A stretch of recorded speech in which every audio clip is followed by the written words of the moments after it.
I think that people don't realize how much of a change people go through in a band. You are, when we started Blink-182, we were teenagers, early 20s. Think about your life and think about how many people you were still friends with that you were friends with when you were 17 and 18 years old. We started when we were young, we toured together, we've now, gotten married, we've had kids together. How many people are you friends with that you were friends with 20 years ago?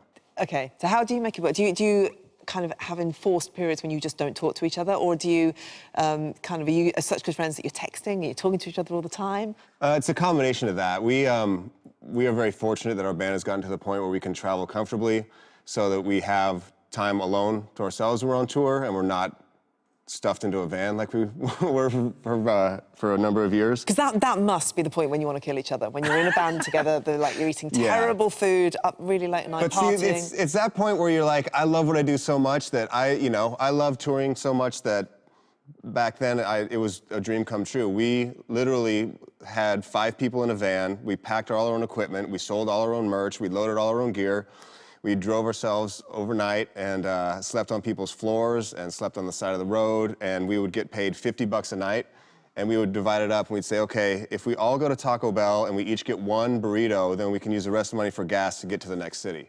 And it was great. I loved every second of it. You've had the kind of points when things have ignited, haven't you? Oh, yeah, we broke up for 5 years. We did. That little thing. Yeah, totally. We broke up for 5 years, didn't speak at all. It was awful. It was like this really acrimonious time. Tell us about the point that led you to breaking up. The point that we were trying to decide if we were going to tour or if we were going to take time off. And we just started arguing about that, and then it started to turn into control over the band, and you don't listen to me when I talk. It just built up. There was a million small things that, the small things. See what I did there? There was just a million things that added up to the point where we could not work together anymore. And Tom, our guitarist, was like, I'm out. I don't want to be in Blink anymore. And how did you feel?